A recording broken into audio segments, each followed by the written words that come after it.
Hello, this is Dr. Paul Cottrell, and we are doing a live stream and a recording on June 21st. I'm going to replay this on the other channels. Make sure you subscribe to all my channels. I have 4 channels on YouTube: Brighteon, Bitchute, and Rumble.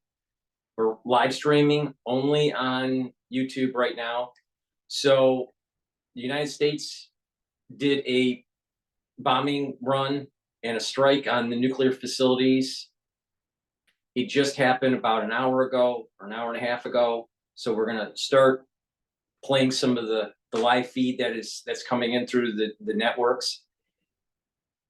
I had this long monologue on my last episode 79, about how I was concerned about Trump being weak in not striking Iran, and being weak in not decapitating the Ayatollah. All right. I am glad that he did this. This is the right move. This is only 50% of the way there. The way to handle this issue is to decapitate the Ayatollah and to destroy their nuclear capability. Now, you have Stephen Bannon, and Alex Jones, and a lot of other, like Tucker Carlson, that are a bunch of pacifists. They're afraid of, getting into forever wars. But they make a comparison fallacy. And that comparison fallacy is this. They think that what happened in Iraq and in Afghanistan is the same thing as what Trump is doing in Iran. Totally different. We went into Iraq and Afghanistan under false pretenses, also under the Bush administration. Obviously, Trump's administration is way different than the Bush administration. In addition, there is no reason, no matter what Tulsi Gabbard says, there is zero reason to have as much of a quantity of 60% enrichment of uranium and a certain quantity of 83% enrichment of uranium unless you're going towards a nuclear weapon. So it's a false fallacy when you say that other countries have 60% enrichment. One, those other countries aren't calling us the Great Satan. And those countries don't want to turn the whole world into a ball of fire to bring on the 12th Imam. And secondly, they don't have the same quantity. It's not just the percentage of enrichment, it's the quantity. Both are very important, because if you have a lot of something that you really don't need for civilian purposes, then why do you have it? But Stephen Bannon, Alex Jones, and Tucker Carlson, they can't answer that question. You know why? Because they're pacifists. And that is the problem in the United States, is that there is a splitting of Esau that's taking place, that I've been saying since October 7th of 2023. The United States is either going to be blessed or cursed. Now, if the United States as a country doesn't take risks by removing these bad actors, such as Iran, the theocratic part of Iran, then the United States is going to get cursed. So you got to make a decision. Are you going to be positive Esau or negative Esau? You can't be both. Now, obviously, Alex Jones, Stephen Bannon, and Tucker Carlson is on the side of negative Esau. Well, guess what? Negative Esau is aligned spiritually through this soul root concept that goes all the way back to the Zohar. All right. There's that negative Esau is aligned with the Ayatollah. So good luck with that. But this is proof positive that Stephen Bannon, Tucker Carlson, and Alex Jones are just dead wrong. And they've been dead wrong for many other things too. But let's go to some of the videos here, and we're going to play. But the thing is please help support the work that I do by making sure you subscribe to all the channels, share the links, ask your social media to follow me, and go to my website and purchase the great products that I offer. They actually slow down the aging process. And guess what? I'm older than Alex Jones, a lot fitter than Alex Jones. And guess what? Alex Jones looks a lot older, like 15 years older. All right. Let's go to live now right at this moment.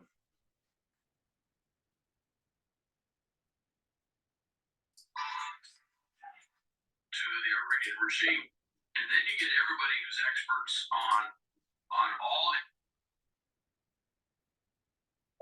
their network and everything else, and that's something that gets, now you're not just talking, yes, Department of Defense is a big part of this, but also CIA, others are a part of this discussion as well.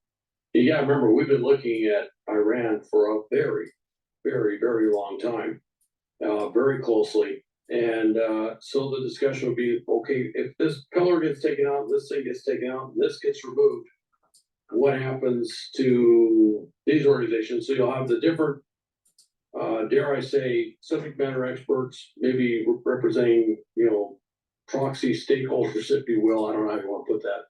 That would say, well, if I was, in Hezbollah, this is what I would now be looking at. If I was Hamas, this is what I'd be looking at. If I was the Houthis, then I'd be looking at.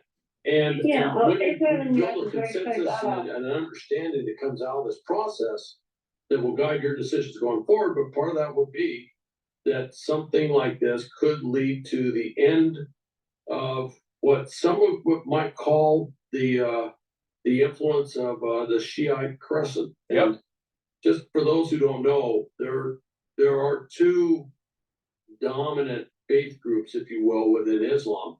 One is Sunni, and that's Saudi Arabia is kind of the lead for that.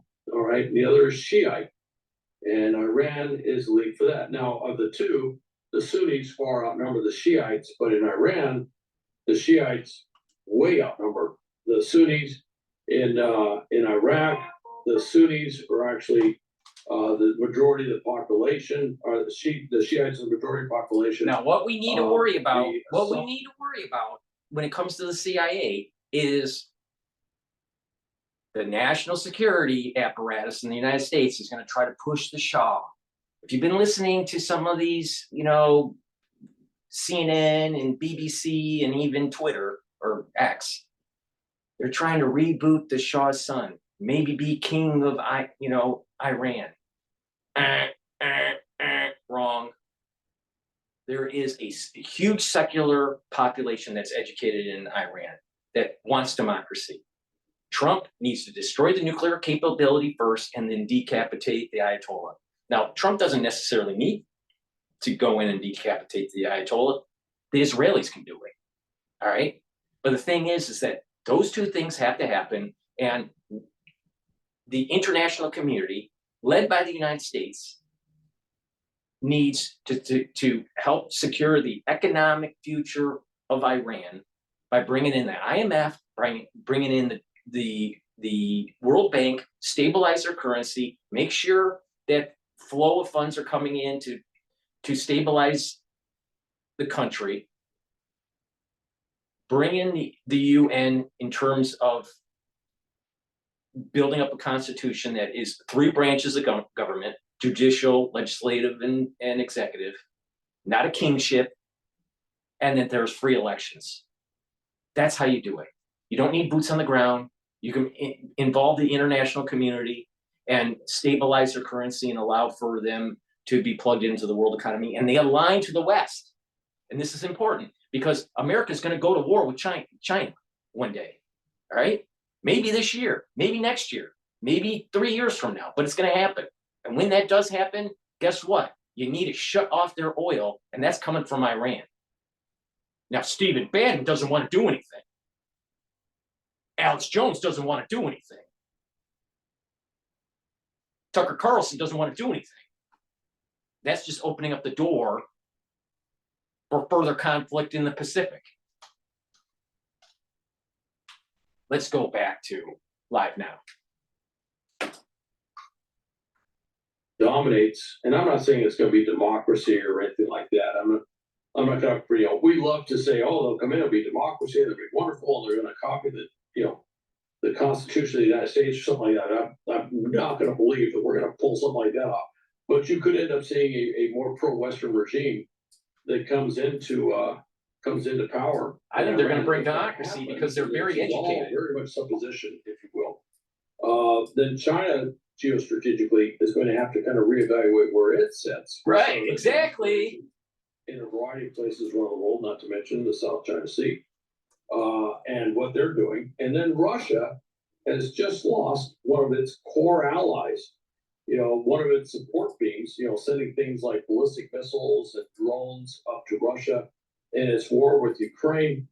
And so they're going to have to reevaluate where they are strategically, and they would be in a very difficult situation. Albeit with one thing I should mention that with this war, oil prices have spiked, which has actually increased the amount of revenue going into Russia from oil sales. So for in the short run, they've actually kind of profited from this war in terms of oil revenue, Right. even though they've been pretty much cut off from any other stuff or any other support coming from Iran because of all the airstrikes and stuff. They actually, from a revenue standpoint, they were in desperate straits, and all of a sudden they have a lot more money that they can spend on war fighting in Ukraine.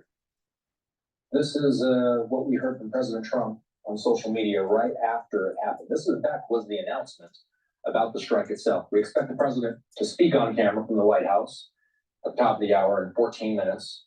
He says, "We have completed our very successful attack on the 3 nuclear sites in Iran, including Fordow, Natanz, and Esfahan. All planes are now outside of Iran airspace. A full payload of bombs was dropped on the primary site, Fordow. We've now since learned that it was 6 B-2 bombers, 3 B-2s that dropped 6 bunker busters on Fordow. Trump says all planes are safely on their way home. The president says, congratulations to our great American warriors. There is not another military in the world that could have done this, he says.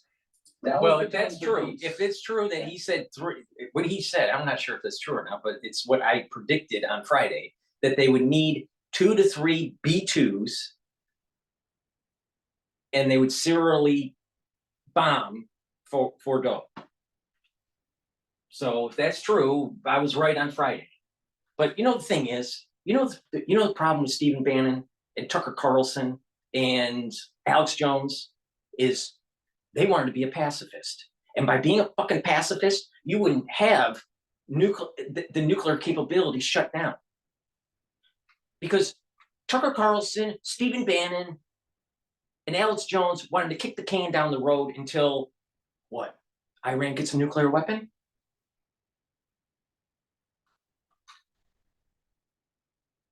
The next step is the decapitation of the Ayatollah. That's what needs to happen. And trust me, democracy is going to flourish there because they have a secular population that is extremely educated. You didn't have that in Iraq, and you sure as hell didn't have it with a bunch of goat herders in Afghanistan. It's totally different. So when Alex Jones and Tucker Carlson and Stephen Bannon said, this is just like Iraq and Afghanistan, wrong.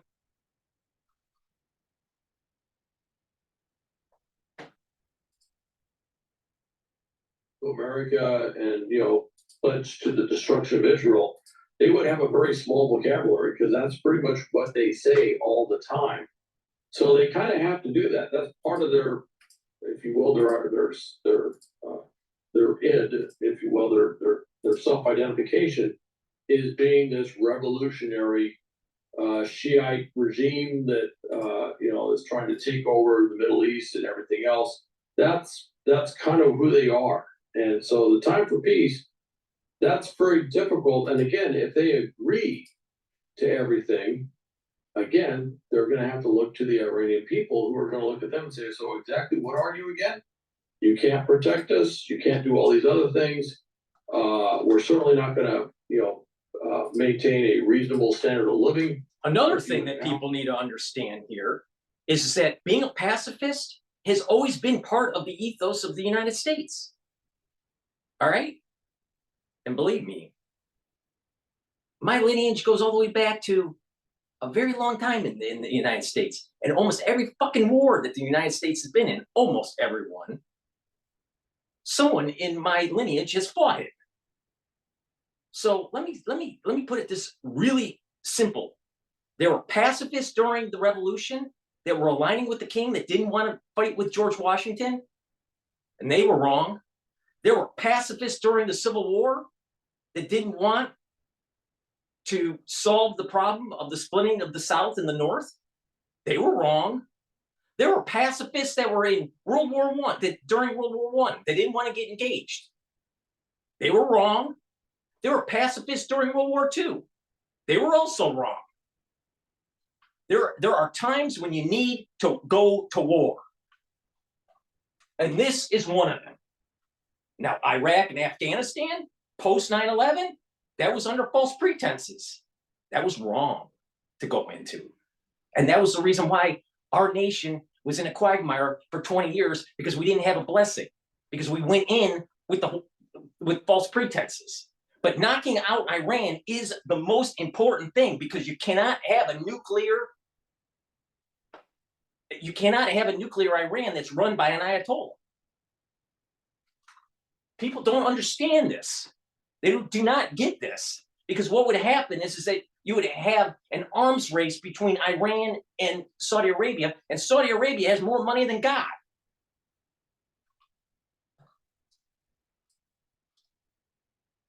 And the president taking to Truth Social to say the Americans did indeed strike 3 separate Iranian nuclear facilities, including the Fordow nuclear facility deep underground outside of the Iranian capital of Tehran. The bottom line here is that people are talking about enrichment. They understand that this decision was made because the Iranians were increasing their uranium enrichment capabilities and increasing the purity closer and closer to weapons grade material. And the concern was that it wasn't just it's not just the concentration. It's not just the 60% and 83% enrichment. It's the quantity. There is no reason on earth for them to have as much of 60% enrichment in terms of quantity unless you're going nuclear for nuclear weapons. This is why Tulsi Gabbard's wrong. This is why Stephen Bannon's wrong. This is why Tucker Carlson's wrong. This is why Alex Jones is wrong. Just remember, most of what happened in 2020, Alex Jones was wrong on.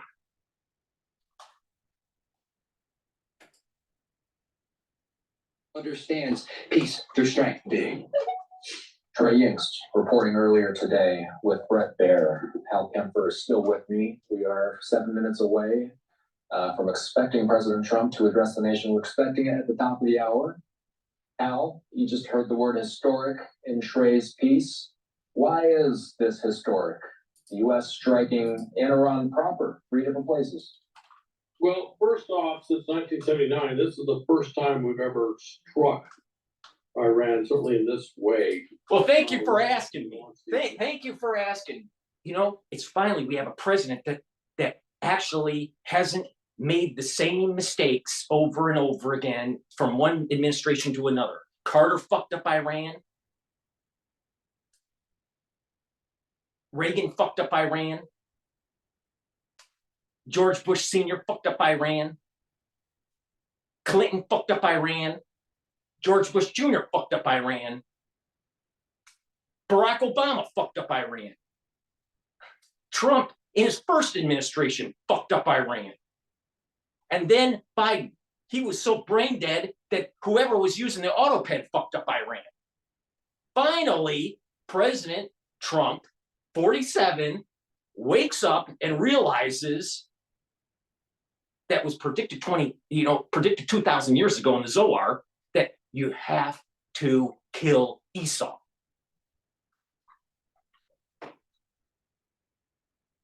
Let's continue. But Stephen Bannon is a pacifist. The only thing he's got right is that we got to worry about our hegemonic power in the Pacific. But guess what? The weird thing is that you have to control the region's oil, especially through the Strait of Hormuz, from Iran to sever the energy umbilical cord to China. Now, if you bring on the Iranian people in the orbit of Western civilization, especially in the orbit of the United States, and you bring into the fold Pakistan and India, then you have multiple lines of attack on China. But Stephen Bannon has a better idea. Terrorism for, not just in the Middle East, but terrorism all over the world, but particularly in the Middle East. This, that's been supporting all of these, extremist Shiite militia groups, Hezbollah, Hamas, was behind the perpetrator, was basically behind the October 7th attack being able to take place. If this is and of course, not to mention the Houthis, basically stopping shipping in one of the globe's most important sea lanes for the amount of time that they had. If this is taken off, it changes the entire strategic picture of the Middle East, because Iran is so important as a provider of oil and also in terms of location for China, because they're such an important supporter of Russia in providing them drones and ballistic missiles and everything else. This could be one of those pivotal points where we see a big change, the second, third order effects of what just happened. And we could say this completely changed the map across the world in terms of strategic balance of power. It could be something that big. Yeah, of course. And this this was what was predicted 2,000 years ago. But Stephen Bannon knows better. Stephen Bannon knows better. Don't be a fucking pacifist, because I know this for a fact. Esau is going to split. Esau's positive and negative is splitting. We're seeing it right now. Now, which side are you on? You on the positive side, then you're going to be aligning with Ishmael and Jacob. If you're on the negative side, you're going to die. It's that simple. Now, which side do you think Stephen Bannon, Tucker Carlson, and Alex Jones is on? Do you think they're on positive Esau?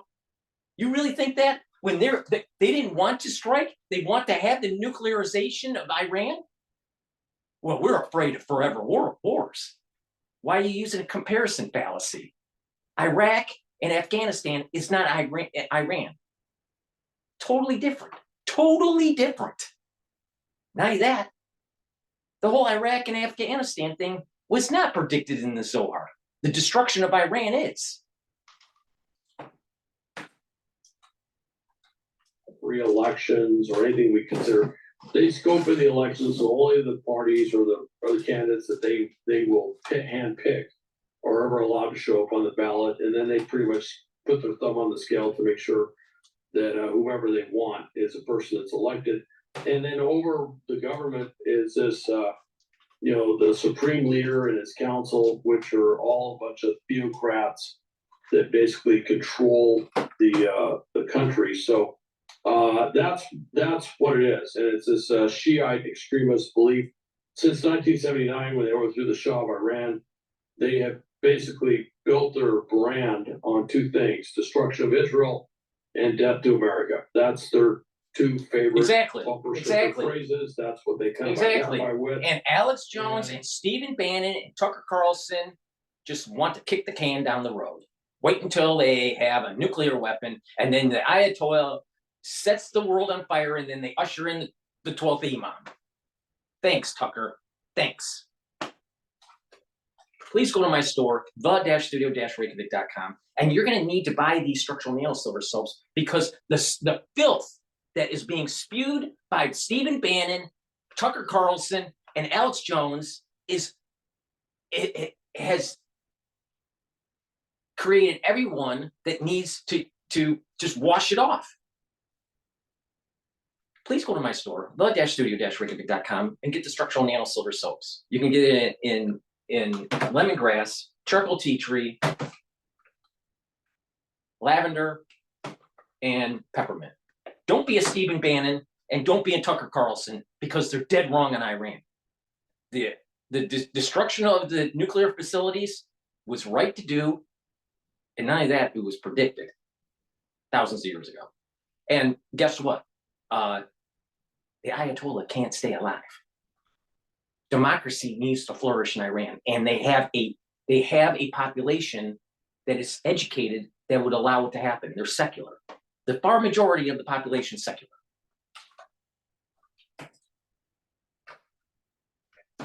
Has now taken the thing that always pointed at is like, we might be able to develop a nuclear weapon. We might be a member of the nuclear club.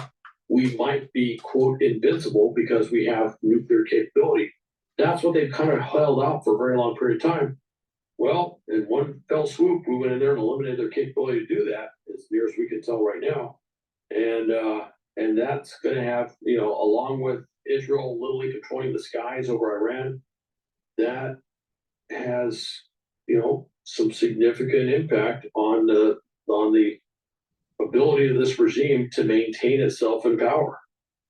Al, we appreciate your time. We'll go to Al Jazeera in a few seconds here, but like I said on Friday, leaders lead and take risks, and this is what Trump did. I was concerned that he was not going to do this, and that he was going to kick the can down the road, and another president was going to have to deal with something even worse. Can you imagine if Iran had a nuclear weapon, what the hell would happen? But Stephen Bannon doesn't want to do anything. For a guy that used to be on a destroyer during the Cold War in the Navy as a naval officer, he seems to be awfully petrified of the Ayatollah.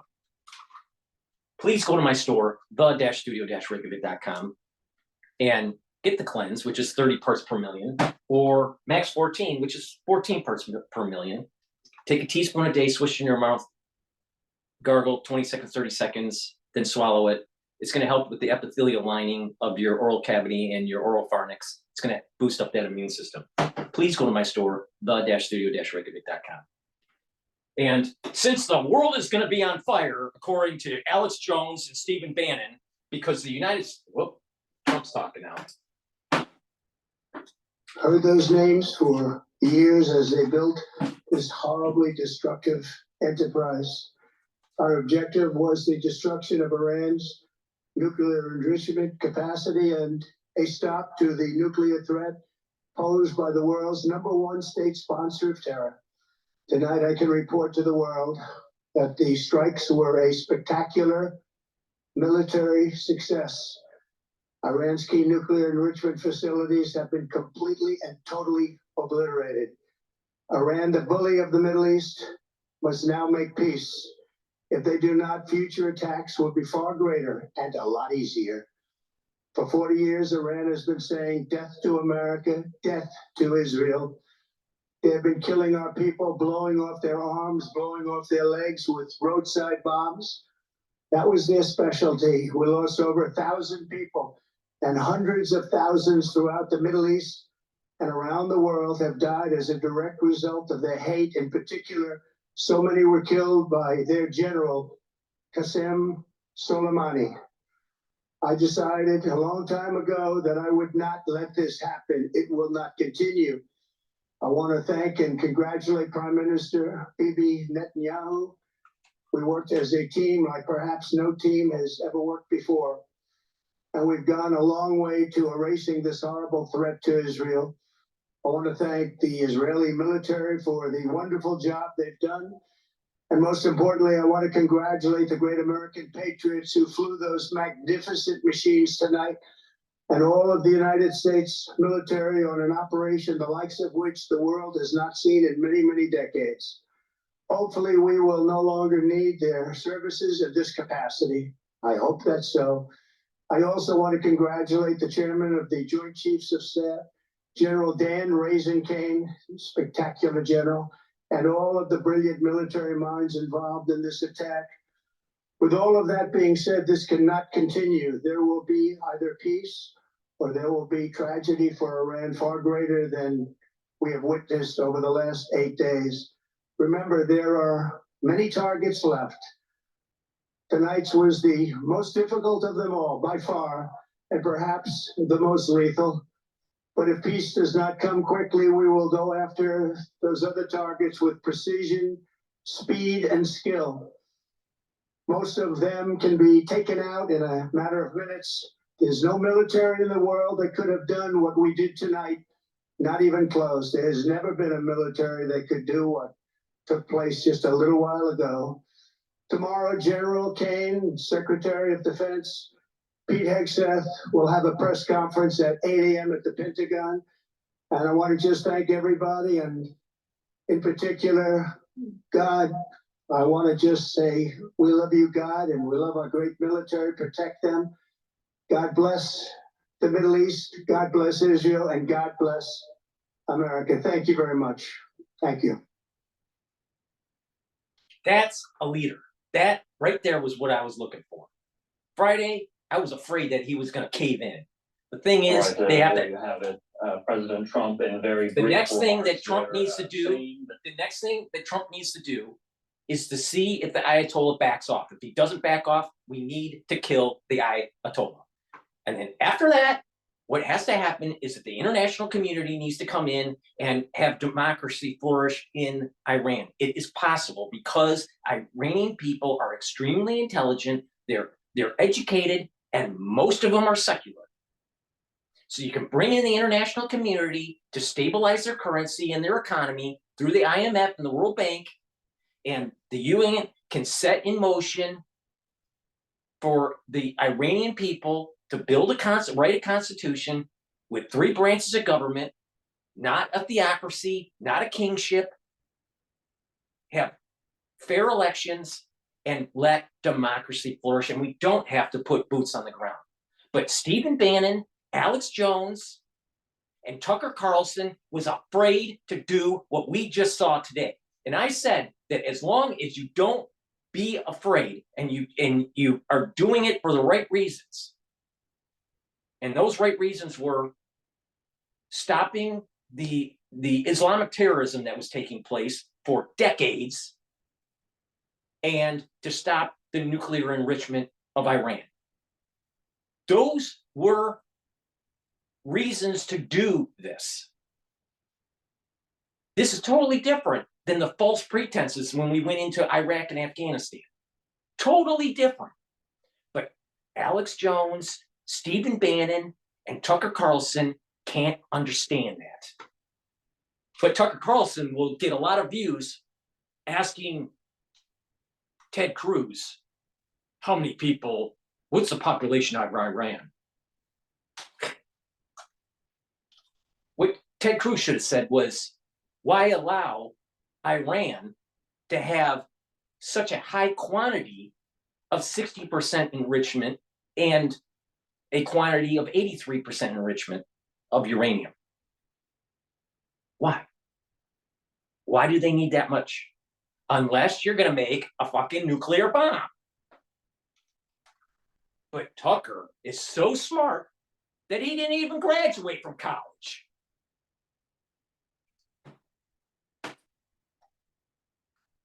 To a future of prosperity and peace. President Trump and I often say, peace through strength. First comes strength, then comes peace. And tonight, President Trump and the United States acted with a lot of strength. President Trump, I thank you. The people of Israel thank you.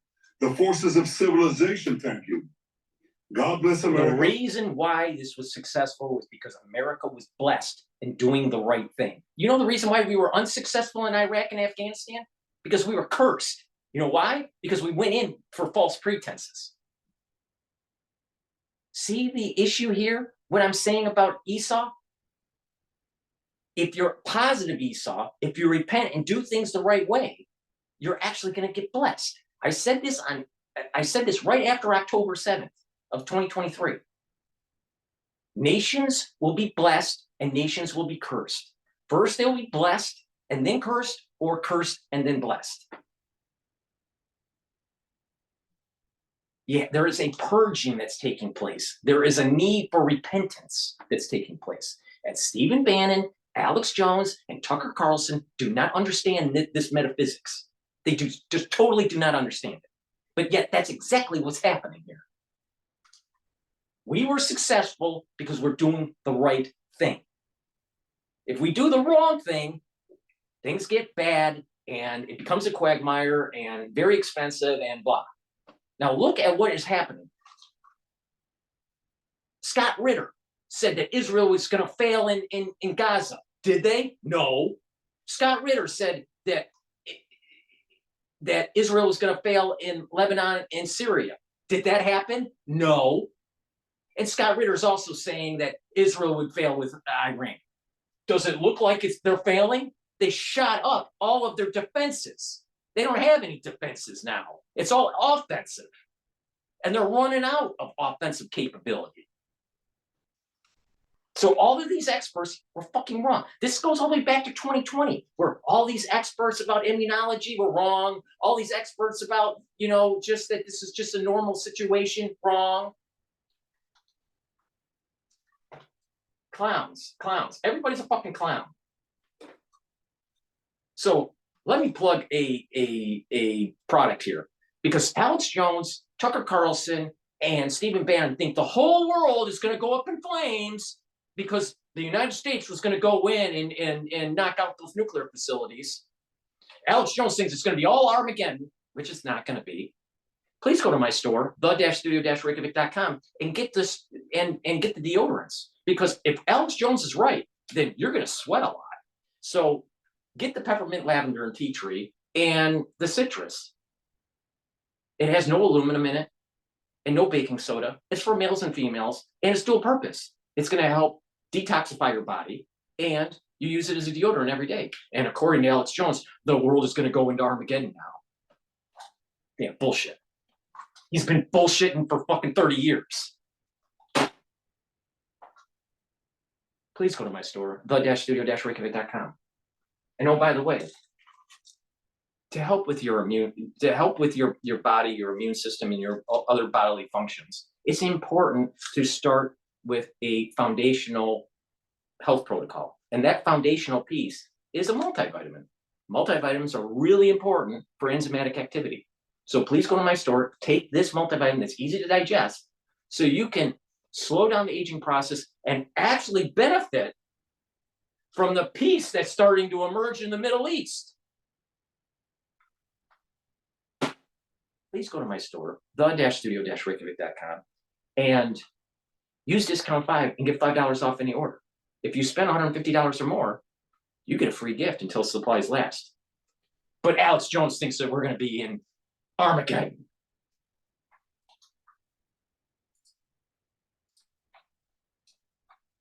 That's our White House correspondent, Kimberly Halkett, live for us from Washington, D.C. Kimberly, thanks for breaking that all down for us. Please stay with us. We'll be coming back to you shortly. Let's go straight now to Tawhid Asadi. He's in the Iranian capital, Tehran. Tawhid, what else are we hearing now from Iranian officials, and has there been any response to the remarks we just heard a few minutes back from U.S. President Donald Trump?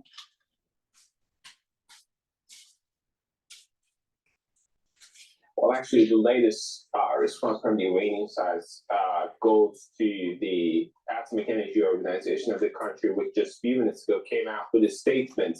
Of course, it doesn't contain about how Iran is going to respond. The very fundamental question that we are dealing at the time being. Let's play this out.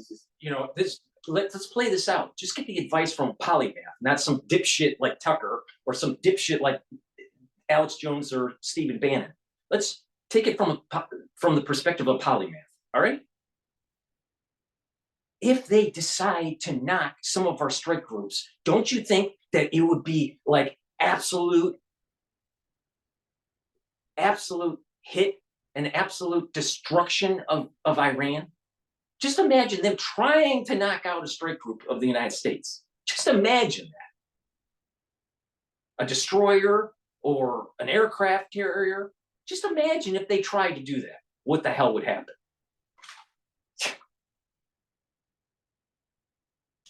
We're seeing the end of Iran, and they're melting away almost as quickly as Syria.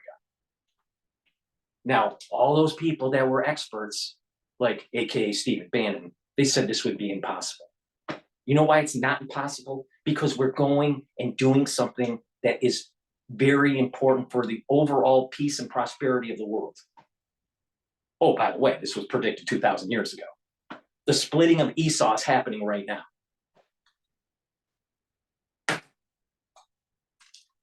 Unquote, IAEA for indifference and even support of this strike, noting that this was a couple of days ago, one day before the initiation of Israeli strikes. there was a resolution adopted by the Board of Governors of IAEA. And for some Iranians, that resolution paved the way for a possibility of this strike, though IAEA and the Director General himself told Al Jazeera that he denies such a sort of impact.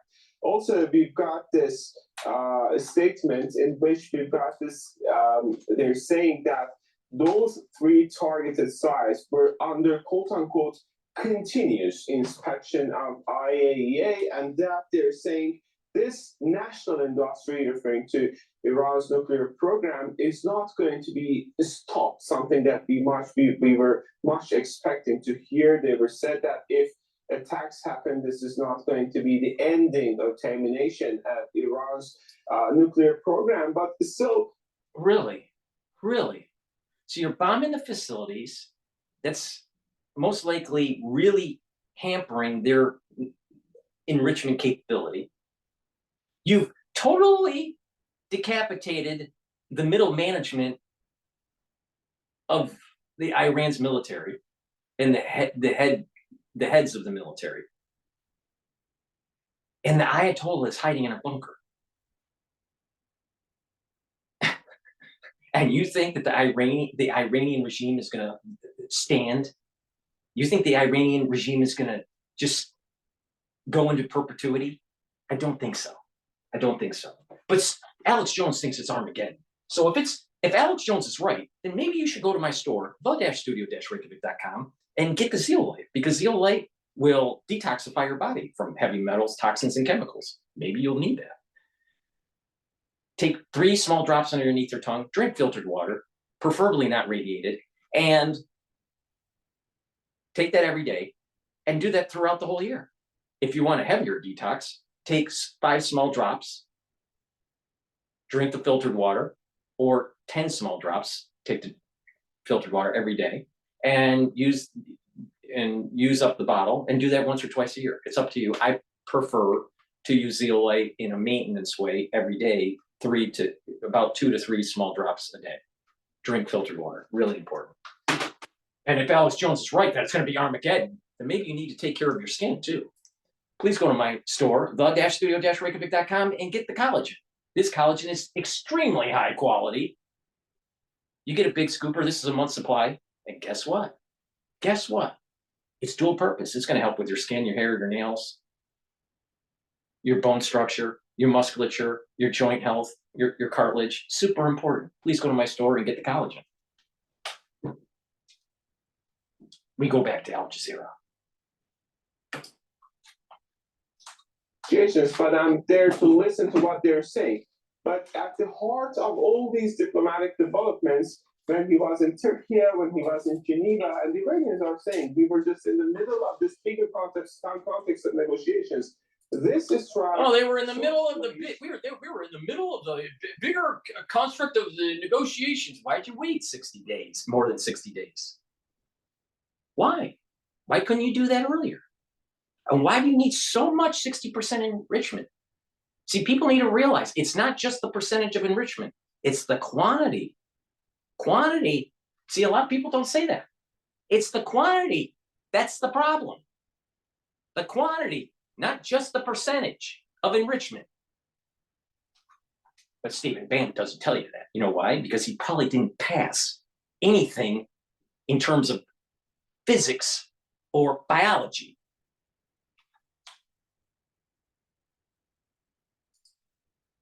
But he's going to tell you how it is, because he's the tip of the spear of the MAGA movement. People need to realize that you guys are being played. For the ones that have gravitated to these clowns, you are being played.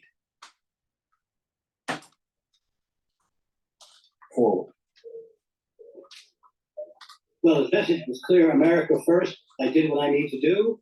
I struck Iran, put them in a position where they have to negotiate.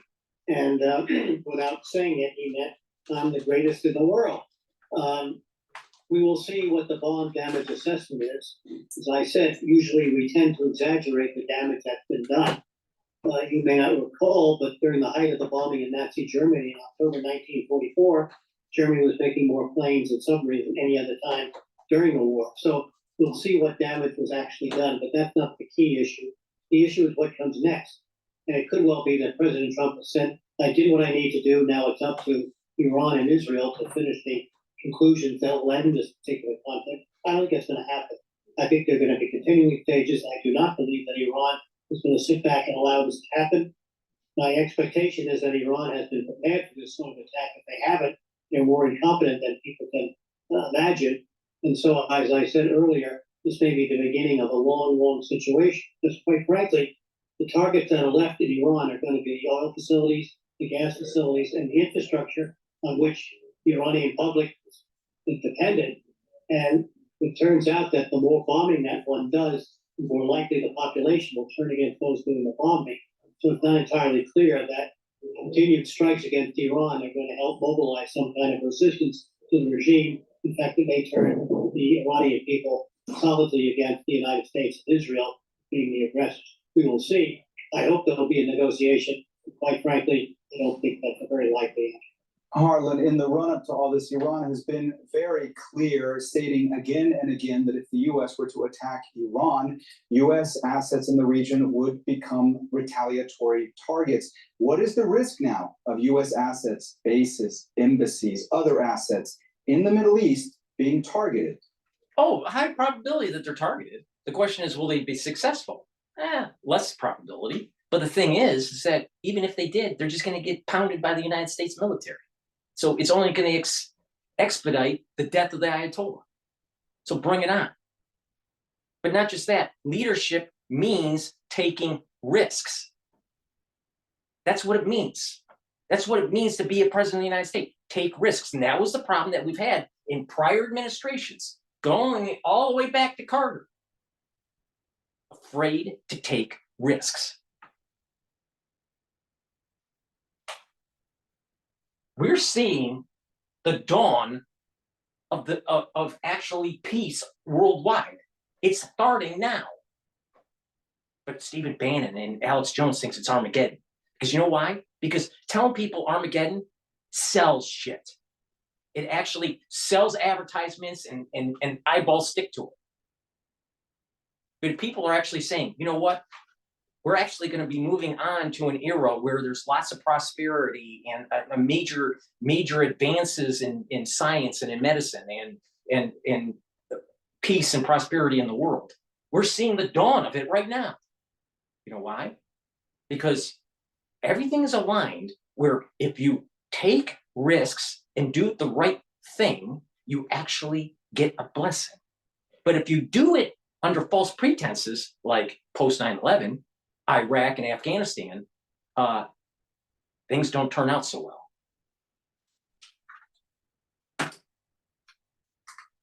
And have you been seeing from pro-Iranian groups, whether in the region or in different parts of the world, when it comes to the run-up of these U.S. strikes on Iran, and also when it comes to what they believe the U.S. capacity is right now to essentially go forward? They're involved in different conflicts. Do they believe that the U.S. would actually get itself into a quagmire in the region? They're not gonna. It's not gonna happen. I'm not sure that the Iranian leadership believes that could happen. But the fact of the matter is that history has shown the United States has got itself into a number of quagmires. This is showing. Now, here's the bigger issue here. This is telegraphing, signaling to the Chinese, don't fuck with the United States. We are already controlling the oil now. We're in the verge of controlling the Iranian oil, which is what China needs. But Stephen Bannon doesn't want to do that. Even though he's, naval officer, on a destroyer during the Cold War or whatever, navigator, whatever the hell he was. I'm telling you, this is really good for the United States, what we did. If you believe that Alex Jones is, right, and that we're going into Armageddon, you're not going to be able to sleep. So you need to go to my store and get the good night formula so you can have a good night's sleep, because getting a proper sleep is going to slow down the aging process. It has tryptophan, melatonin, GABA, and passion flower. All right? So take it every day. And you know what it does? It gets you into those cycles of REM sleep and deep sleep that will detoxify your body, improve your memory because it's going to help with the consolidation of memory. That's super important. And you're going to be well rested. And when you get proper sleep regularly, you're going to slow down the aging process. You know how that works? You're improving your memory. You're reducing the toxins in your central nervous system. And you're bringing down your cortisol levels. See, when you are chronically sleep deprived, which Alex Jones is, you age faster. Not only that, the cortisol does damage to your organ systems. You don't want that. Trust me. So go to my store, the-studio-reykjavik.com, and get the Goodnight formula, because do you want to look like Dr. Paul Cottrell, who is older than Alex Jones? Or do you want to look like Alex Jones? It's up to you. Please go to my store, the-studio-reykjavik.com, and get the Goodnight formula. Not only is he wrong about Iran, Alex Jones and Stephen Bannon, Alex Jones is wrong with what he takes in terms of his whole health protocol. He eats too much fried chicken and too many gummy bears. I'm pretty sure I can do more sit-ups than Alex Jones. I'm pretty sure that I can do more push-ups than Alex Jones. I'm pretty sure that I can swim more than Alex Jones. I'm pretty sure that I can bike more than Alex Jones. I'm pretty sure I can run more than Alex Jones. Please go to my store, the-studio-reykjavik.com. If you think that Armageddon is going to happen because Alex Jones says so, because he thinks everything is an info war, you should really improve your gut biome. Please go to my store, the-studio-reykjavik.com, and get the probiotics. I have it in veggie cap and also in the powdered form. I prefer to take the powdered form. You know why? Because I take a lot of different powders, like the collagen and the gladiator barley and the boomer boost and the lignans. You know why I do that? Because my protocol works. It slows down the aging process. It gets you healthy. It improves your immune system. Do you think that Alex Jones' immune system is really healthy? Please go to my store, the-studio-reykjavik.com, and get the probiotics. Use discount 5 and you get $5 off. If you spend $150 or more, guess what? You get a free gift until supplies last. All right, let's go to live now. Oh wait, no. You know what? I want to listen to by the name of Akbar. I want to listen to Sky News here. To the supreme leader, a warning to the Iranian government. Now, he says, after the strength comes the peace, in his view, and he is demanding that the Iranian leadership now fall into line, and his hope is that a line is drawn under this, and that nothing more happens. But as we've been discussing, a massive, massive gamble for the president. Will Iran retaliate? And if it does, how successful will that retaliation be? Yeah, absolutely, Mark. As you say, a gamble for the president, because he feels that stern warning that he has given. You can call it a gamble, but it's risk-taking that I'm sure that has been evaluated in terms of optionality. And that's what a leader does. Now that I am very positive that there's a blessing that allowed this to happen. All right? Proof positive. Do you think we were blessed in Iraq and Afghanistan for 20 years? I don't think so, especially after we spent $2 or $3 trillion. No. But this whole region of the world with Islamic terrorism is starting to melt in front of our eyes since October 7th. Now, if you listen to my video, I think it was 2 videos ago.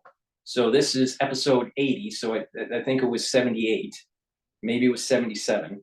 But I played a rabbi that's explaining what the hell is going on. And you better pay attention, because that's exactly what's happening. There's a clock. There's a clock that's tied to going all the way to Adam and Eve.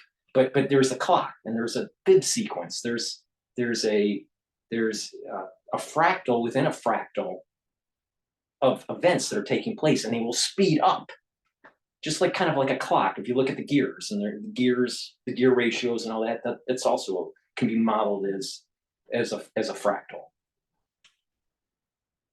But Alex Jones knows better. All right, let's continue. nuclear weapon. Donald Trump said a couple of weeks. His spokesperson said a couple of weeks. We've heard other officials within the US administration saying actually they were it would take a lot longer for them to get a nuclear weapon. But I think on one thing everyone is agreed. Iran had, for a country that did not at the moment have nuclear weapons, it had enriched uranium far greater than it ever needed to for civilian purposes. And so what Donald Trump wanted to do, It's not just the percentage of enrichment, it is the quantity. It's the quantity. You don't need that much unless you're going nuclear. whose view is that you could never completely destroy Iran's nuclear ability without having boots on the ground. So we'll see whether or not he's achieved that objective. His other objective was to create a sense of deterrence, to show, in simple terms, to show everyone who's boss. And he's not only, it's not only the Iranians. He knows that the Russians are watching, the Chinese are watching. And what's important is what Trump said at the end, saying, you know, he loves God and he bless, you know, thank you, you know, God, and you know, thank you for, you know, blessing the United States and blessing Israel and you know the rest of the world. He knows this. See, Trump 45 fucked up because he still had that mindset like Tucker and Stephen Bannon. But after the assassination attempt in Butler, there was a switch that happened where Trump is Esau. So is the Ayatollah. But the thing is that they come from the same soul root and they were merged. I know what I'm saying sounds crazy, but it's true, all right? There are these people, these leaders, that get a soul root and an energy force, right? And that soul root that Trump is Esau. But the thing is that when during that assassination attempt, he repented. And he turned into what I call positive Esau, the intellect of Esau. The Ayatollah is negative Esau. This is the reason why we were successful, because it was Esau knocking out Esau. All right. Now, positive Esau, according to the Zohar, aligns with Jacob and Ishmael. Well, who's Ishmael? Saudi Arabia. Who's the leader of Saudi Arabia? Basically, it's the crown prince, MBS. Not just that.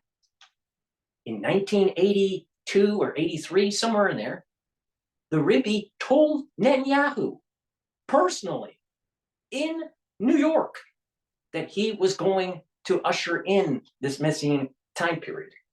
That was in 1982 or 83. How the fuck would a Rebbe know this? And we're living in 2025. Because it was written down 2,000 years ago. It's the battle between Esau, Jacob, and Ishmael. And everyone out there about America first, and I'm all about America first, trust me, all right? But the thing is I'm also have some common sense that Alex Jones, Stephen Bannon, and Tucker Carlson do not have. And that is, you got to realize that if you do the right thing, you get blessed. If you do the wrong thing, you don't. It's really that simple.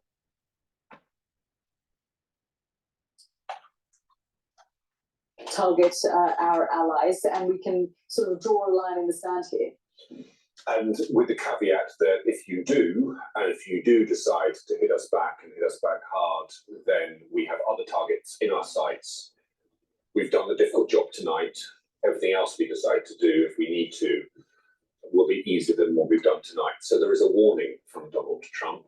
The Americans, of course, will be expecting and will have priced in a form of Iranian retaliation.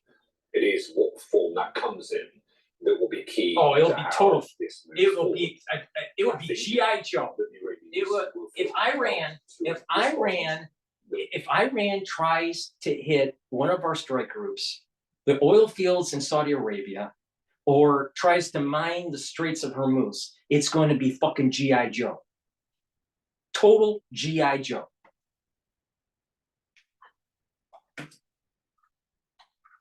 in and of itself is not necessarily the strongest move for Iran.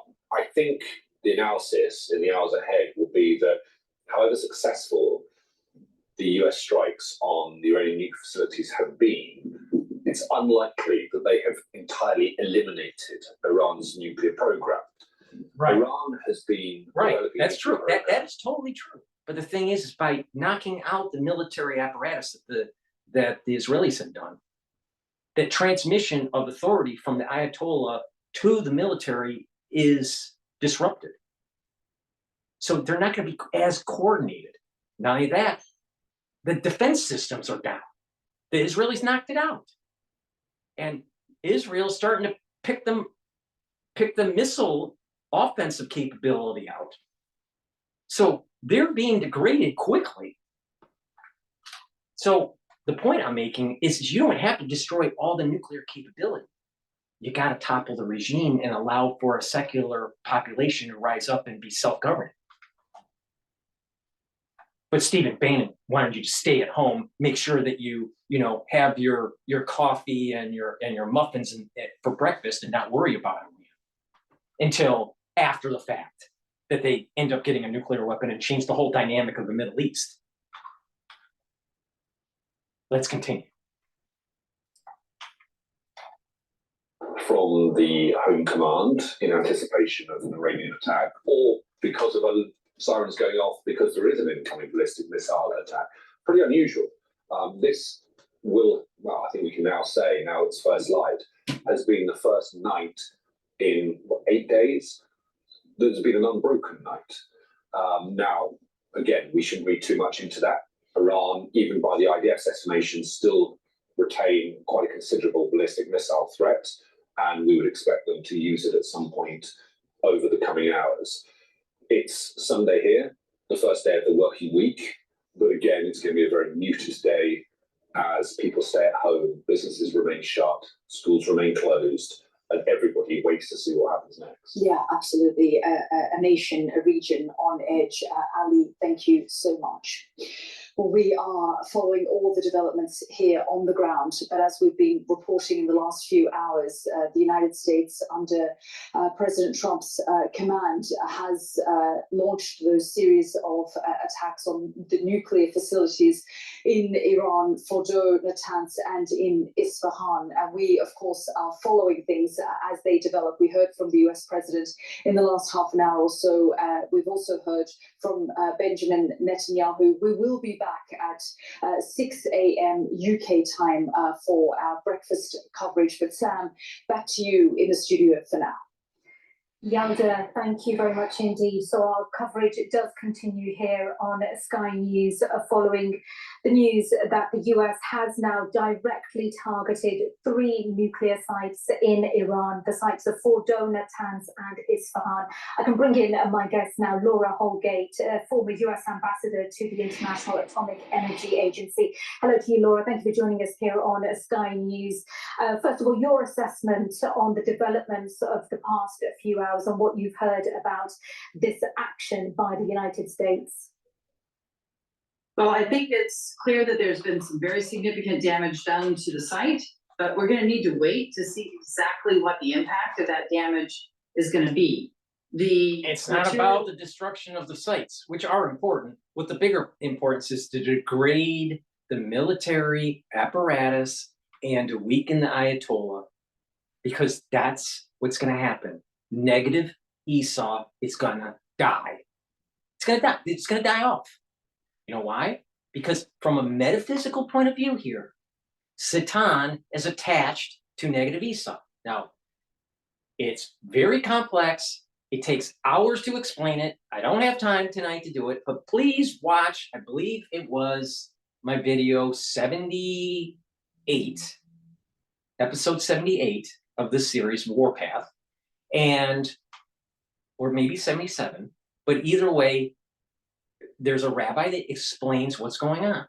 But I have said this multiple times since October 8th of 2023, all right, that there is a spiritual battle that's happening now as the clock as this cosmic clock is ticking. And the cosmic clock is ticking faster and faster. It's almost like, you kind of sense that, why is time speeding up? Well, this is why. This is why. There's a fib sequence that's speeding up this cosmic clock. Just watch that episode and you'll understand what I'm talking about. But, Stephen Bannon knows better. Really? Really? Where's Armageddon, Alex Jones? Where is Armageddon? I don't see it. I don't see it. I would think that Dr. Paul Cottrell would be able to see Armageddon, but it didn't happen. You know why? Because Alex Jones is fucking wrong.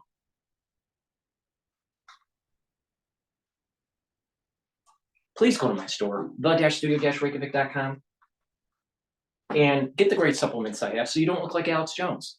So you look like Dr. Paul Cottrell. Magnesium and zinc improves your immune system. Magnesium also helps with your brain function. You're going to need that. Trust me. In 5 years to 10 years, you're going to see a lot of people around you, maybe even yourself, that are going to start having problems with your brain. All right? I can't say any more on why, because I don't want to strike on my damn channel. But the bottom line is this. You're going to see a lot of people with problems with their brain function. You're going to see people with shaking of their hand, almost like a Parkinsonian kind of shake. You're going to see people having problems with gait issues, walking and balancing issues. You're going to see people that are having hearing and eyesight issues.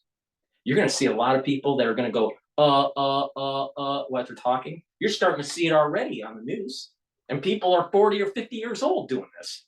You're going to see a lot of people going, They're going to have a problem finding words. This is going to advance out fast in 5 to 10 years. Trust me on this. So you better start paying attention and doing what I'm telling you to do. All right? By taking magnesium and zinc, you're boosting up your immune system. The magnesium is going to help fortify brain function. Super important. But if you don't want to pay attention, you'll end up like an Alex Jones. Vitamin C and magnesium, dual purpose. It's going to help with your skin so you don't look like Alex Jones. You'll have a better immune system so you don't look like Alex Jones. And vitamin C and magnesium is a supplement where it'll fortify your brain function because of the magnesium. Magnesium also helps with the efficacy of vitamin D3. So take vitamin C and magnesium and zinc so you don't look like Alex Jones. All right, let's go to live now. I want to hear what David Daoud, I think that's how you pronounce his last name, from Ph.D. Very might. And the way that the Iranian regime views itself is that it is in this clash of civilizations, this Huntingtonian clash of civilizations with the West, which is primarily led by the United States. And it is their job, in order to push their view of their worldview, to weaken us in any way, shape, or form. So maybe they're not threatening us directly now, in the sense that the way that ballistic missiles falling on Israel. But there is a broader threat, and there's a broader attempt by the Iranian regime and like-minded regimes to weaken the United States. And in doing so, that will threaten our way of life here in the United States. Again, it doesn't have to happen in a year or two, but over the long run, that is their intention. So setting this regime back, and then that's a separate question. I think mixing this up with an Iraq situation, you don't necessarily have to invade Iran and destroy the regime and engage in democracy building in order to prevent this regime from continuing to constitute a threat, both to its surroundings and, in the broader sense, to the United States and its interests. David, lastly, though, what about the Iranian people? There's been this, some would call kind of logical fallacy and maybe naivete going on, that in the wake of all this, there would be this kind of organic, coming up of the Iranian people, that they would, pursue their self-determination now that, Israel has logical fallacy liberated them from the jackboots of the theocratic mullahs here. You haven't seen that. Are people naive to the fact that that's actually going to happen? What does your everyday Iranian think about what's going on? Do they like the regime? Do they want the regime gone? Is this positive, good news? I think more than 50% of the population hates the regime. Look, I think it's a complicated question. Look, when we've spoken about this, when it comes to Lebanon, I've always said it's hard to say what the Lebanese streets' opinion is. And I would say, look, I'm not an expert on Iran. I don't follow Iran very closely, or as closely as I do Lebanon. But I will say, every side in the discussion over whether the Iranian regime has popular support or not has an interest in playing up their side. So the Iranian opposition to the regime has an interest in saying, we are the majority, we represent the Iranian people and the will of the Iranian people, and so does the Iranian regime. It's hard to tell on the ground, right? This is not a democracy where you can go in and get honest opinions from people. What we have not seen, however— It's really simple. There are a lot of educated, secular Iranians. Every single Iranian that I ever dealt with in the United States that immigrated from Iran to the United States, every single one of them, super smart, best engineers that I've seen. And believe me, I've been around a lot of engineers, all right? Super smart. Because, and secular, because they're secular and they're educated, they have all the key ingredients to be able to have a flourishing democracy. You know the reason why we had a flourishing democracy in the United States? Because our founding fathers and many of the establishment that was starting to constitute the government, the Constitution, the Continental Congress, and drafting up the Constitution and the Bill of Rights and all this stuff, they came from educated people.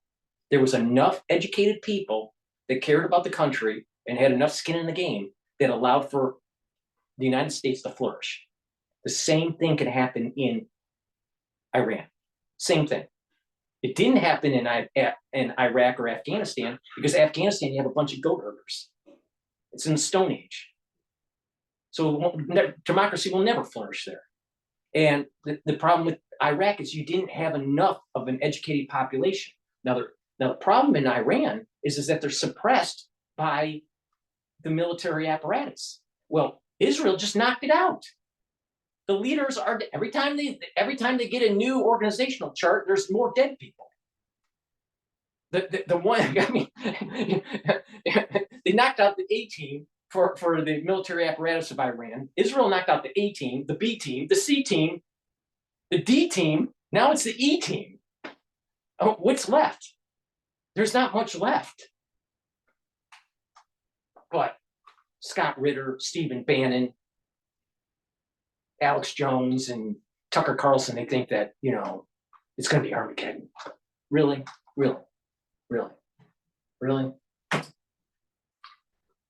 So on deck is my friend and colleague at the Washington Examiner, Michael Brest. He covers the Pentagon each and every day. So there you can see. And I want to just read from President Trump's initial post on Truth Social, telling the world this is what the United States did. What I want to do is I want to go to Al Jazeera here. They're talking to a analyst from Washington, D.C. Approach that one can while engaging military forces. But as our colleague just said, the next play in the game is Iran's, and it's hard to conceive that Iran would at this point abjectly say, okay, you're right, we renounce our nuclear program, or we agree to sign a deal. That's far less likely now than it was before. It is true, however, that the Iranians were stringing out the process and had come to the point of being able to manufacture a weapon. And the dispute, which is now somewhat moot because we're in the phase of direct hostilities between ostensibly the U.S. intelligence community and the Israelis and President Trump, I think was largely missed the point. Everyone agreed that Iran was lying to the IAEA and to everybody else, and was very close to being able to make a weapon. But that does not mean they had decided to manufacture one. For the Israelis, the decision was— Bottom line is this: the amount of enrichment that they had was unacceptable for civilian use. Period. Full stop. There is zero reason to have as much uranium enriched, 60% or 83%, for civilian purposes. End of story. That's the reason why you hit them. But not just that. You have a regime, the Ayatollah, all right? The Ayatollah has been saying the great Satan needs to be destroyed. The little Satan has to be destroyed. Well, wait a minute. If you allow them to get a nuclear weapon, don't you think that increases the chances of them knocking out, you know, a city in the United States, or knocking out Tel Aviv with a nuclear weapon? Yeah, of course. So why would we do that? Stephen Bannon, why? Why? Oh, it's America first. America first. America first.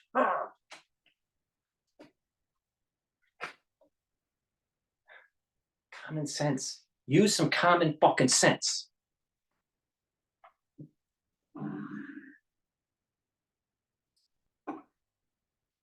I mean, look what Israel has done. Look what Ukraine has done against the Russians. And so I would worry that Iran could do that against us. And if Iran had some very, very bright, innovative people, there are ways that you could attack the United States military forces there and exact some kind of penalty, no matter how prepared we are, because then you're really in a shooting war. It becomes a matter of attrition. And if the Iranians are able to flood, that is to say, overwhelm our firepower with a number. Iran would only be successful if the blessing on Israel and the United States is taken away. That's the only way Iran is going to win. You know, be able to inflict so much damage. It doesn't look, if you look at the whole trajectory of this, maybe what is written in the Zohar is right. Because if you look at since October 7th to where we're at right now, there's a whole lot of like divine intervention that seems to be taking place here. Now, there are a few things that don't make sense to me. Like, I don't understand why the red heifers aren't sacrificed yet. I don't get that part. Maybe they have, and they just don't want to tell anybody. I don't know. But the thing is that seems to be a big piece of this. But the thing is that Hezbollah and Hamas have been liquidated. And we're seeing the liquidation of Iran in front of our eyes. There's a blessing here for the whole world. But America first. We got to keep the Ayatollah. America first, because we're a pacifist. Stephen Bannon is just wrong. Please go to my store, the-studio-reykjavik.com. If you're age 40 or older, it's very important to improve your cellular metabolism and to protect your neurons. Take vitamin B complex. The first 4 B vitamins helps with your mitochondrial health, boosts up that ATP so you have more energy. Vitamin B complex helps with the cellular metabolism, so you have good cellular and tissue processes taking place. Because when you get older, your metabolism starts to go down, your energy levels go down, so you want to reverse that. And B12 helps to protect your neurons. And like I said, you're going to see a lot of people having problems in 5 years. 5 years with neurological issues. 5 years. You got 5 years to get your shit together. Please go to my store, the-studio-reykjavik.com. Get the vitamin B complex. Guess what? I'm a lot more accurate than Alex Jones, Stephen Bannon, and Tucker Carlson put all together.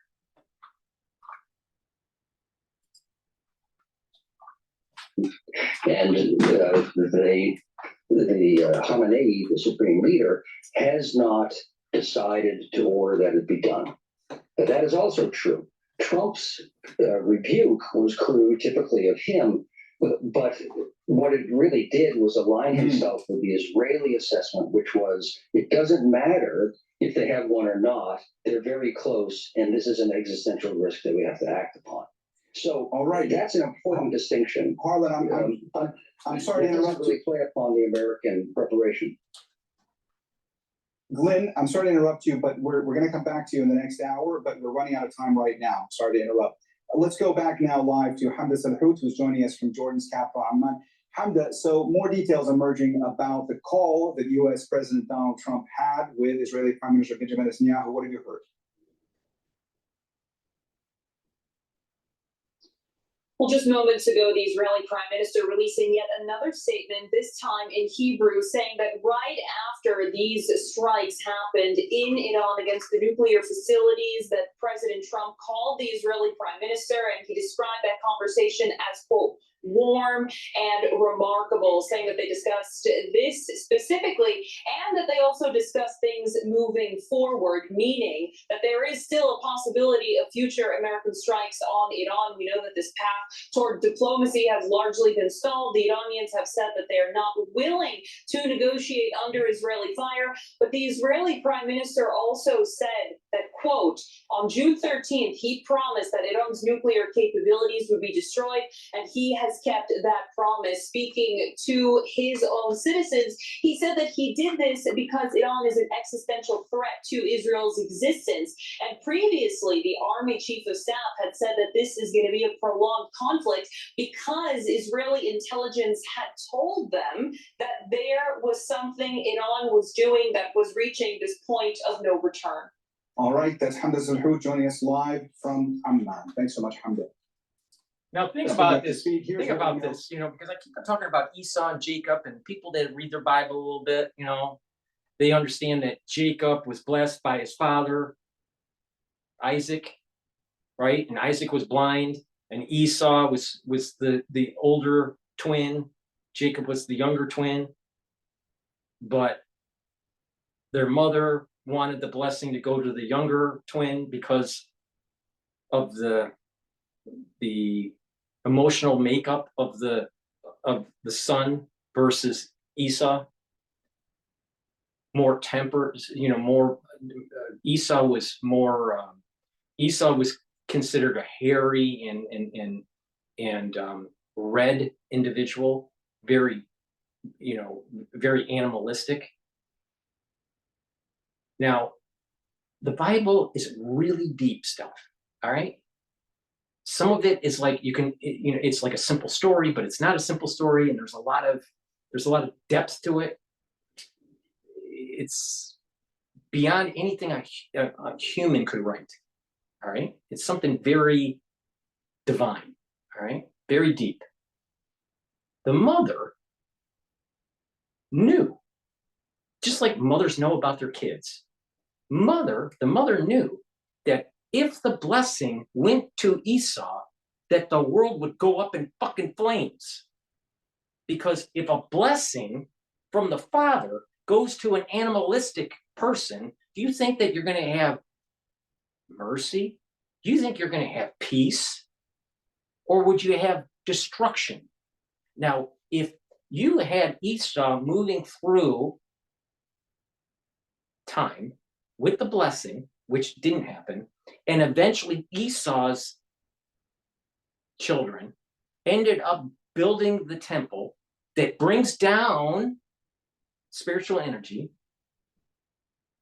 through the Kav flow above the ark, and that flow of energy increases throughout the whole world when the temple's booted up.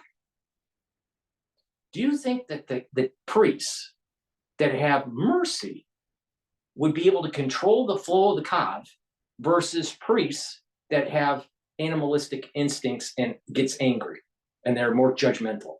Which way do you think they would go? So everyone is saying, oh, Jacob stole the birthright from Esau. That's because the mother had wisdom in realizing that power would be too strong to give to Esau. Oh. But America first. Yeah. America first. Yeah. Really? Really? The Iranian response to the US military attack will be costly in terms of the military price that Iran has to pay, because we know that Iranian conventional military is really no match for the US. But politically, the regime will consolidate and benefit from this experience. No, it won't. It's going to fall. It's going to fall. I don't believe that for a second. It's going to fall. Please go. Obviously, that analyst is going to need the clarity factor. Please go to my store, the-studio-reykjavik.com, and get the clarity factor. This is going to get rid of that brain fog. You know, that brain fog, that seems to be a lot with Alex Jones, Tucker Carlson, and Stephen Bannon. Hey, Stephen Bannon, go to my store and get the clarity factor. Because it seems like you keep your analysis of America first and not striking Iran preemptively, I guess, was wrong. Please go to my store and get the clarity factor. Why is this so important? It gets rid of that brain fog and it helps to promote your memory. It helps to build up those neural networks, positive neuroplasticity. So you're going to be thinking faster and you're going to have better memory. Super important. I'm telling you, 5 years. 5 years, you're going to know a lot of people that have problems with their brain. Okay, so clarity factor. Take it every day, drink it with filtered water, and guess what? You will be able to concentrate on your tasks at school or at work, or even if you're retired. Learn new things, do some exercise, get some good blood flow going, calm down, don't be an Alex Jones, reduce your cortisol levels, bring down that sympathetic nervous system, boost up your parasympathetic, and guess what will happen? You will age slower, your memory will improve, you'll be thinking faster, and you won't be an Alex Jones. Please go to my store, the-studio-reykjavik.com, and get the clarity factor. Super important. Take it every day. And guess what? If you're 40 years of age or older, your pancreas doesn't function as well as when you were younger, no matter how healthy you are. Getting the digestive enzyme complex is super important to break up carbohydrates, proteins, and lipids. It's going to help you to digest your foods, reduce the stress on your GI system, and lessen the load on your pancreas. Super important. If you're an athlete, younger or older, you'll benefit from digestive enzyme complex also, because it'll allow you to break up your pre-workout or your post-workout fuel source. Take the digestive enzyme complex. It also has bromelain in it, and that's fibrinolytic. Super important. This is the reason why I said, take the digestive enzyme complex during the crisis in 2020, because it has bromelain in it. It breaks up clots. And everyone's talking about clots. Oh, clots. Well, you can mitigate these things. In addition, it has proteolytic enzymes. You know what those are for? Breaks up glycoproteins. And everyone knows about S proteins, right?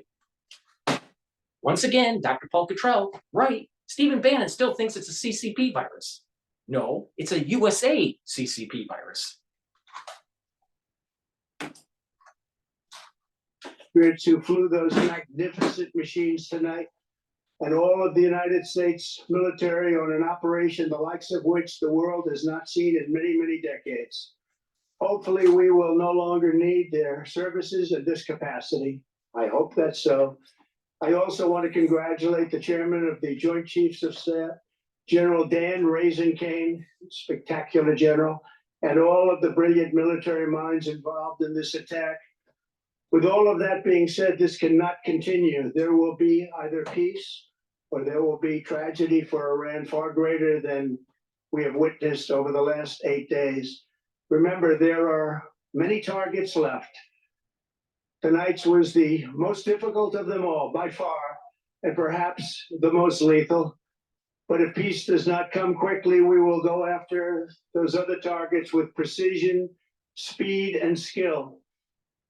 Most of them can be taken out in a matter of minutes. There's no military in the world that could have done what we did tonight, not even close. There has never been a military that could do what took place just a little while ago. Tomorrow, General Kane, Secretary of Defense, Pete Hegseth will have a press conference at 8 a.m. at the Pentagon. And I want to just thank everybody, and in particular, God. I want to just say, we love you, God, and we love our great military. Protect them. God bless the Middle East. God bless Israel, and God bless America. Thank you very much. Trump knows, post-assassination attempt, knows that the blessing that he is been given to usher in and help with peace worldwide. And it's a small part, but a part of the Messianic emergence, the Messianic age emergence. That's what's happening here. But America First from Stephen Bannon is a pacifist. And guess what? If the Zohar is right, Stephen Bannon, Alex Jones, and Tucker Carlson are not positive Esau. They're Esau. But the question is, are they positive Esau or negative Esau? Because remember, Trump was Esau, but there's a splitting of the soul root because of the repentance. And the ones that are positive get the blessing. The ones that are negative are going to get the curse. America first, being a pacifist, you can be America first and not a pacifist, but America first pacifist, guess what? When Esau started to split, that whole idea of Bannon and his stance, that's negative Esau. That's where the energy that he gets it from is the same energy that the Satan is attached to.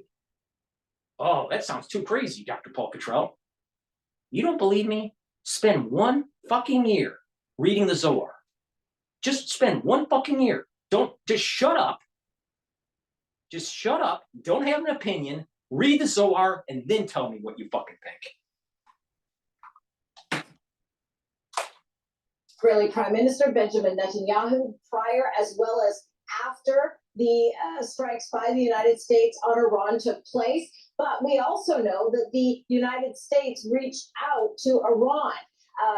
Typically does not have direct relations. However, we believe and we were told that this was some sort of diplomatic message that was conveyed, that the United States says that just those 3 sites are what is in the battle plans and they are not planning regime change. I was going to ask you about that. In fact, I mean, this operation striking these 3 particular sites, is it a one-off? What are the Americans saying about what they might do next?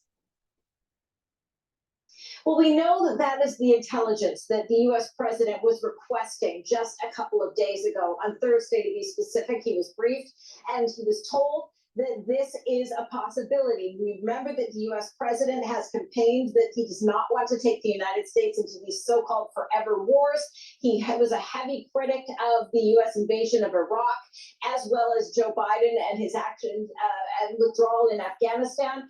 But what we know is that the U.S. president, for his part, has now put the United States at risk of being subject to retaliation. The fact is that there are a tremendous number of U.S. troops, some 40,000. It's really simple. If you got God's blessing, you don't have to worry about it. Like the Rebbe said to Netanyahu, don't worry about the international community. Don't be fearful and do not be hubris. And you notice Trump wasn't fearful. He wasn't a hubris because he thanked God. Right? And he wasn't paying attention to the international community and the America first. Stay a pacifist. Rawr.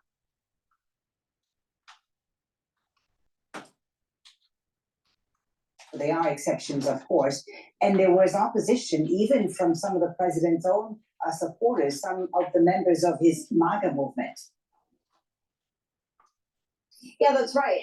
And the exceptions being that there's precedent that prior presidents have ignored the U.S. Constitution and have gone in unilaterally without the permission of Congress. But the U.S. Constitution is very clear. And Commander-in-Chief has just done, is if there is an imminent threat to the United States. And the U.S. president did not outline that in his speech. He said that he had assisted Israel, but he did not say in any way that that there was any sort of imminent threat to the United States. So this is going to be something that will be heavily criticized by the. Hey, let me get this straight.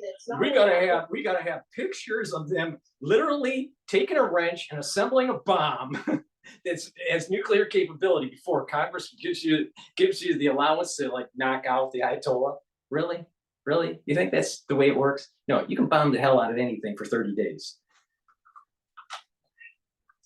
And then if they didn't like it, they would go through an impeachment process and blah, blah, blah, but that's not going to happen, especially when you control the House and the Senate. So Trump's fine. Don't worry about it. President Trump had said all along that he didn't want the U.S. to be involved in any more wars in this region. He's gone against all of the things that he promised, really, regarding this during his campaign. And that is going to affect him politically. We have the midterm elections that will be coming up. They happen 2 years after the presidential election. And already the United States... Right. And guess what? it's a high probability that we actually see the Ayatollah's regime collapse before the midterm election. We may actually see it collapse in 2 weeks. But let's not be hubris. Let's just wait it out and just be thankful that our troops, that our airmen and women were successful. But this is the way it's done. Not some false pretense to go into Iraq and Afghanistan post 9/11. Please go to my store, the-studio-reykjavik.com, and take this stack so you don't look like Alex Jones.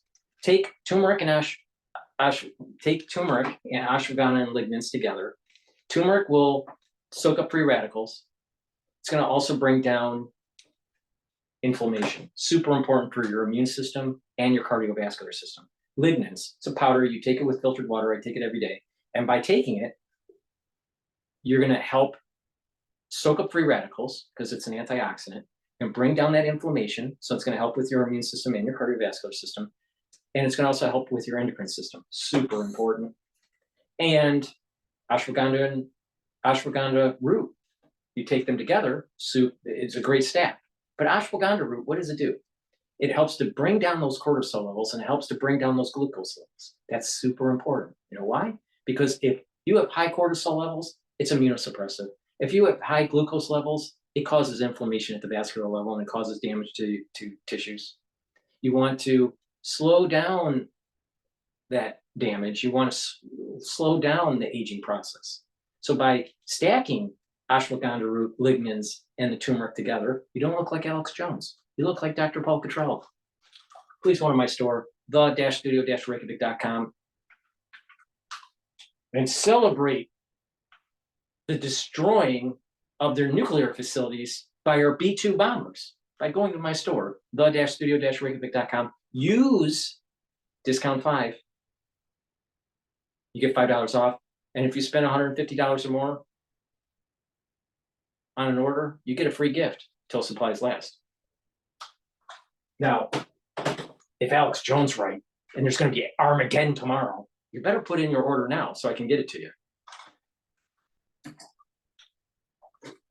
Said that that's a quite clear contradiction of international law, in particular NPT. Iran is a signatory of Bitchute, and also they said that IAEA, the UN nuclear watchdog, should be criticized for its indifference and quote unquote even support as a result of which this recent strikes are taking place. And also they said that these sites, these places targeted. Let's go to Sky News here.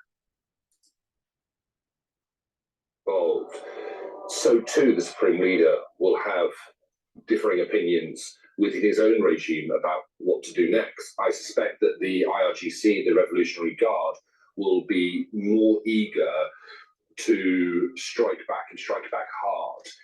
But there will be. They know the end is coming. The Iranian regime, within the Iranian leadership structure, saying, let's preserve the authority and the life of the regime, and let's not get into a war with the United States. I think it's interesting that the targets that the Americans hit were military targets.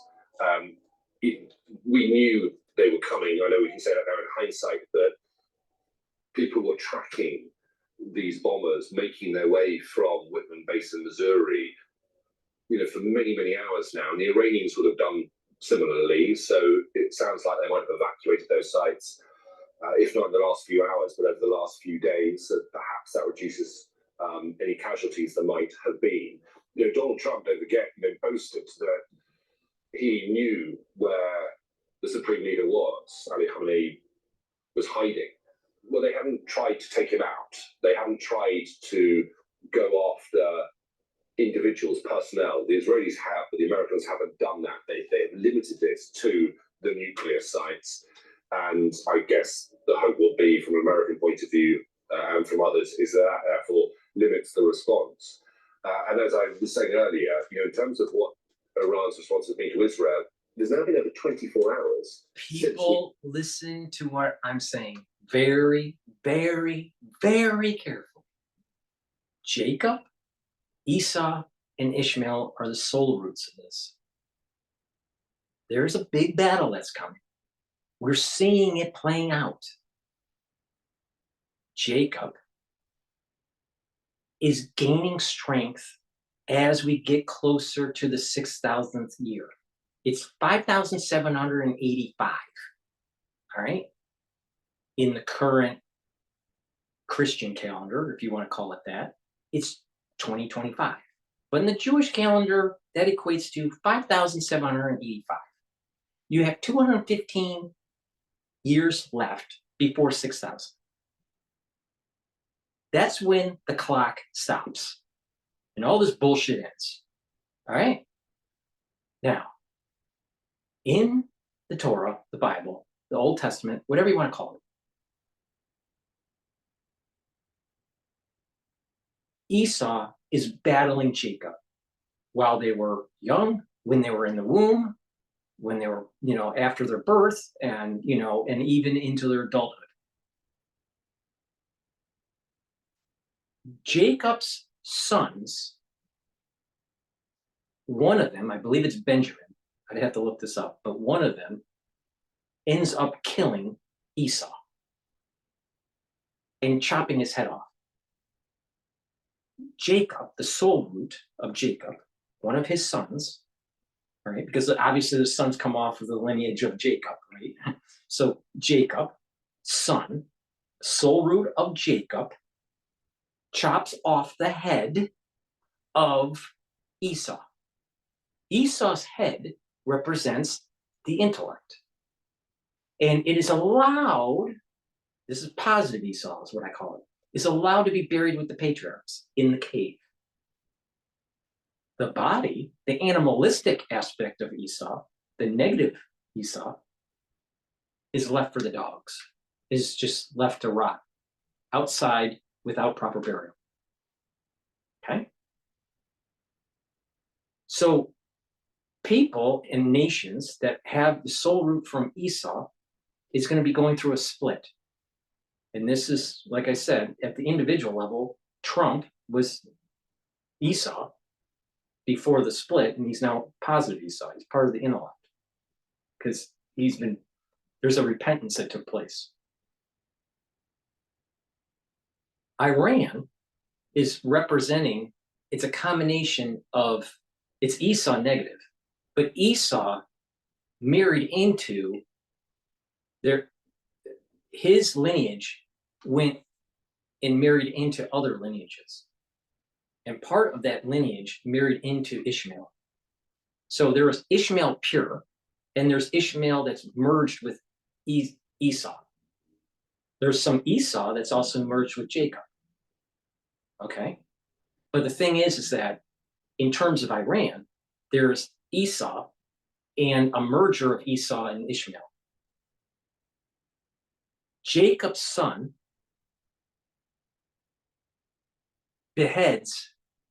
chops off the head of Esau. Israel is going to decapitate the Ayatollah. Esau positive, which just did the bombing of the nuclear facility, Esau positive is doing the bombing of Esau negative, most likely isn't going to be doing the decapitation. It was Benjamin. Now, wait a minute here.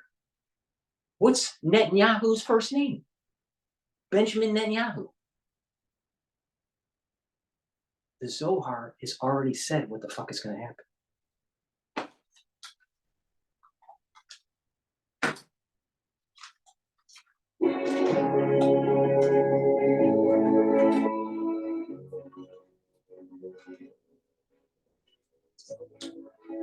All right. Please go to my store, the-studio-reykjavik.com, and don't look like a Stephen Bannon or a Tucker Carlson or an Alex Jones. Please go to my store and get the NAD+. Why? NAD+ boosts up your energy levels. NAD+ is super important to repair your DNA damage. And guess what? If we're going to have Armageddon, like Alex Jones is saying, you better get your NAD plus from my store because you're going to have to repair your DNA damage. And guess what? NAD plus also protects your neurons. And like I said, there's going to be an awful lot of people in 5 years that are going to have problems with their brain. Resveratrol, super important to take. You know why? Because it soaks up free radicals. It helps the health of the mitochondria, so you have more energy. It gets rid of senescent cells, and it helps with youthful gene expression. I've been taking resveratrol for decades. Do you think that Alex Jones has been taking resveratrol for decades? I don't think so. Please go to my store, the-studio-reykjavik.com. Stack them together. Super important for your cells. Boost up those energy levels.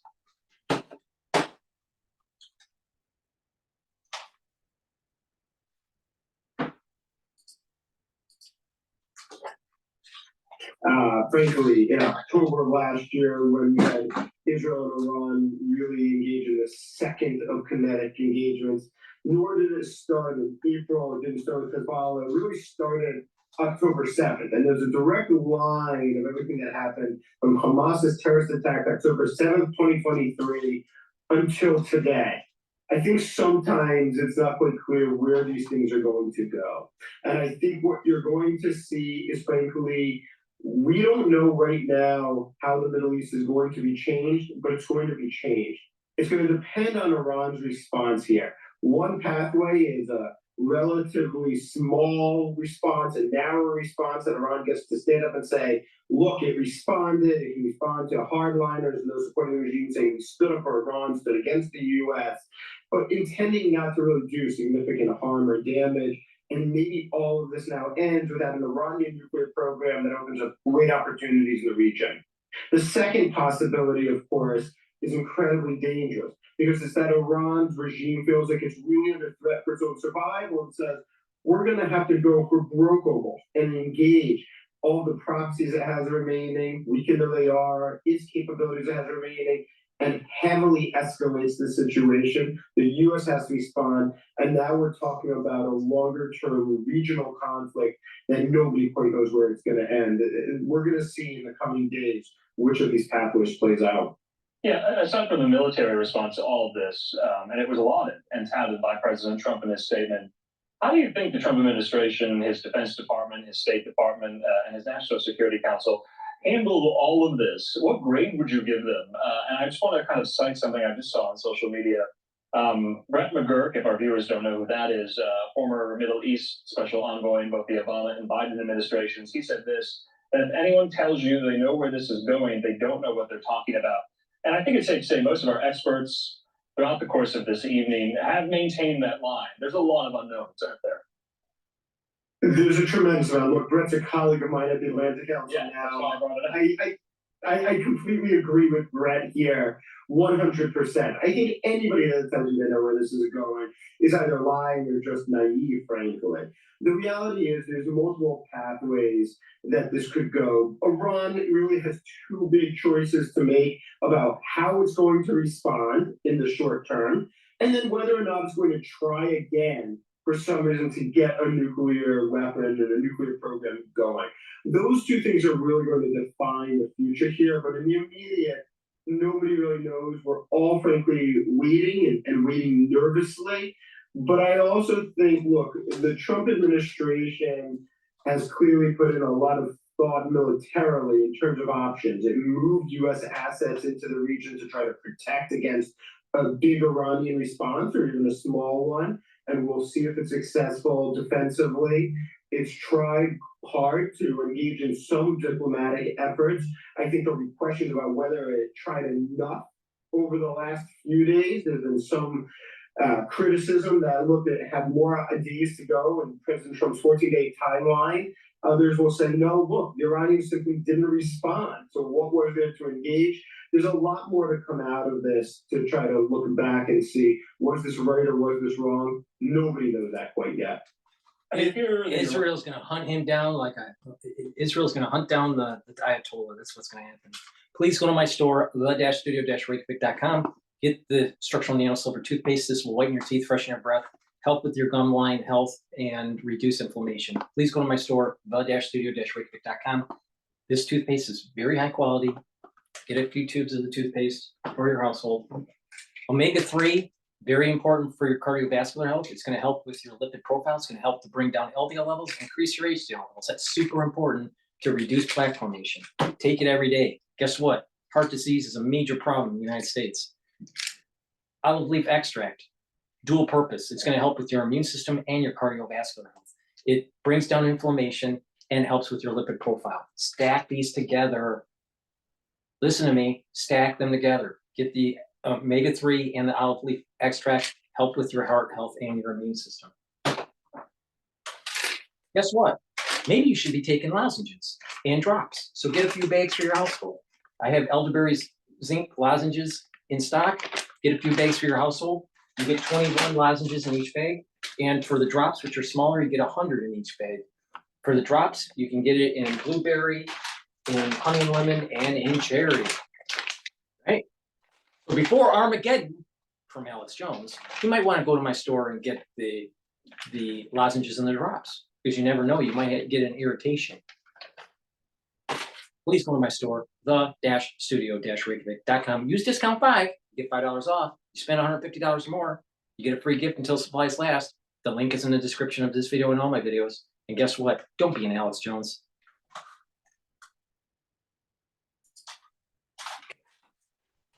Frankly, give up anymore. You can talk about a right to enrichment either way, but if you've now been set back and you don't have the centrifuges available, if you're not spinning in the cascades, then it in some ways makes it easier. I think you're always going to have some level of hardliners who say we want to rebuild. This is fundamental to our identity. We've gone on saying for years this is critical. We're going to have to kind of wait and see, I think, ultimately what the totality of the result was from the strikes. But it's going to have a big impact, therefore, on what diplomatic course of action is actually possible. All right, we have the map up here. We also, I think, just got this live pictures, the sun now up on a Sunday morning there in Jerusalem. You can see there the Dome of the Rock in the distance. If you could, what is the, I guess, overall global reaction going to be to this? Let's take the US and Israel and Iran out of it for now. What's Europe going to say? What's Saudi Arabia going to say? What's China going to say? What's Russia going to say? We already know. Why? Why do we care? Why do we care? It doesn't matter. Why? Why would the United States care? America first. Right? Stephen Bannon? Meaningfully endorses it. I think German Chancellor Merz was probably closest in terms of supporting Israel in comments that he made a couple of days ago regarding how the Iranian nuclear program has been an existential threat to Israel. I expect the European allies, the E3, France, Germany, and the UK, to be quite tempered in their responses. But I also think that there's a slight difference. You're going to get public condemnation, for instance, from many of the Gulf states who are terrified that the retaliation is going to come against them. But I think privately, the messaging is going to be a little bit different. You're probably going to get a number of the Gulf states, the Emiratis, for instance, probably the Saudis, who are quite happy about the fact that the U.S. has taken out Iran's nuclear program. You're going to get some in Europe who believe, look, this was actually the right thing to do. And I think it sends a different message as well to a number of Asian allies who've been questioning, look, in the event of China's move on Taiwan, in the event of real hostility, will the U.S. be there and be supportive? He's right This might about give this. them some belief that, oh, actually, look, the U.S. isn't just retreating from the world when really there's a challenge, when there's real concern over something existential, the U.S. will support its greatest allies. For Russia, it has to be a huge concern because it's just another ally in the region that they've now really seen diminish. We've seen them really take a And if we can bring in Iran into the U.S. fold economically, we have another front that's starting to develop against China. That's very important. Please go to my store, the-studio-reykjavik.com. Get the Boomer Boost. You know why? Because it has 68 nutrients. It has a very comprehensive compound profile. Read the label on my website. This will target multiple systems. It's going to target your brain function. It's going to target your vascular system and your heart. It'll also help with metabolism and your energy levels and your musculature. Super important. This stuff is magic, just like magic. Just take it every day and you're going to just feel better. You're going to have more vitality and you're going to notice the benefits of this within 72 hours or even quicker. But typically it's about 72 hours before you start noticing it. Please go to my store, the-studio-reykjavik.com, take the Boomer Boost. This is a 1 month supply. Take a scooper a day, mix it with soft foods, filtered water, milk, or a smoothie. But this is your breakfast or your lunch. You're going to lose weight safely. You're going to have lots of energy. It's going to be a safe burn of a steady burn of energy throughout the whole day, no spiking. You're going to be able to sleep better. You're going to have less brain fog. You're going to be able to concentrate. You're going to be able to build up muscle mass better. Your brain function, your cognitive ability will improve. You'll be thinking faster. Your memory will be improving. This stuff is awesome. Don't be an Alex Jones. Be a Dr. Paul Cottrell. Take D3 and K2. Dual purpose stack. Why? You do resistance training, taking calcium, you're going to be building more denser bone. Super important. Because guess what? There's a lot of little old ladies and guys that will fall, break their hip, and die in 3 weeks. You don't want that. Trust me. So please go to my store, the-studio-reykjavik.com, get the D3 and the K2, stack them together, do the resistance training, get denser bone, super important. But vitamin D3 and K2, when you stack this, will actually slowly pull out some of that calcium depositing around plaque formation in the vascular system and reduce the chances of building up further calcium deposits. Super important. Don't look like an Alex Jones, okay? And gel. This gel is dual purpose. You can get it in a quick dispenser form or in the tube form. Use it the same way. You can use it as a daily skincare. You can put it on a wound. It'll help to heal the wound. If you're not feeling well, put it around your mouth, around your eyes, around your ears, around your nose, lightly coat your nostrils, put it on your hands. It stays active for 5.5 hours. Super important if you're not feeling well or someone around you is not feeling well. But not just that, you can use it as an aftershave. Please go to my store, the-studio-reykjavik.com. Get the structural, get the gel here and use it every day. All right, super important. Now, heirloom barley helps to detoxify your body, brings down inflammation. That helps with your immune system. That helps with your joints, right? That also helps with your vascular system by bringing down inflammation. And it will help to soak up those free radicals with superoxide dismutase. Super important to take every day. This is a higher density protein. It's a powder. You take it every day, bring down inflammation, detoxify your body, and soak up free radicals. Get healthy. Don't look like an Alex Jones.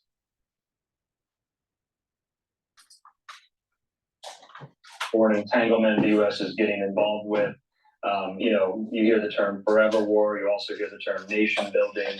Kind of all of those terms from a bygone era at the outset of the Iraq War in 2003, and that's kind of rearing its head tonight. And so I thought that was quite interesting. But there are a lot of U.S. assets in the Middle East, military personnel, a lot of American citizens as well. Is it right to be concerned about their safety tonight? Of course, 100%. Look, I think Iranians are going to retaliate one way or the other. The question of whether this escalates significantly is about how narrow that retaliation is, or whether they widen it out and make it as intense as possible.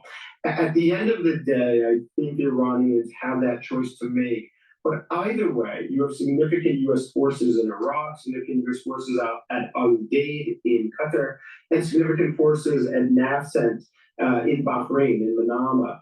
That's not to say anything of the many forces that have now flowed into the region as the Pentagon and the White House, of course, have set up the potential to have to defend those already in the region. And so you've got more naval assets and more personnel that have now flowed in. They are at risk. And I think the U.S. evacuations from many of their embassies and many other installations made sense when it happened, to happen right before Israeli strikes. Now I think we're going to see it probably pay off because it lowers the risk for non-essential personnel, but there's a lot of soldiers and a lot of forces that will still be at risk. All right, Jonathan Penikoff there with the Atlantic Council. I know it's late, Jonathan. Can't thank you enough. I'm sure we'll be speaking very, very soon. Have a good rest of your night. Thank you. Okay, in the meantime here, we're going to keep it going. We're a little past the bottom of the hour. It's now 8:35 on the West Coast, 11:35 now in Washington there. And I want to put this up from the Associated Press. Take a look at this. So we're hearing yet again from Iran. They say there are no signs of contamination after U.S. airstrikes targeted nuclear facilities at Fordo, Isfahan, and Natanz. Now remember, that was a key question I was asking some of our experts. If you're bombing all of these nuclear sites like the United States did tonight, won't there be some type of radioactive fallout in the air, on the ground, to the civilian population? And you see there, Iran says this: no signs of contamination. Now, in the meantime, I want to show you yet again live picture there at the White House. If we could put up that tweet from Jennifer Griffin. Just want to preview this. Remember, we are anticipating in several hours, it's not for some time, that there's going to be this live press conference there at Pentagon tomorrow.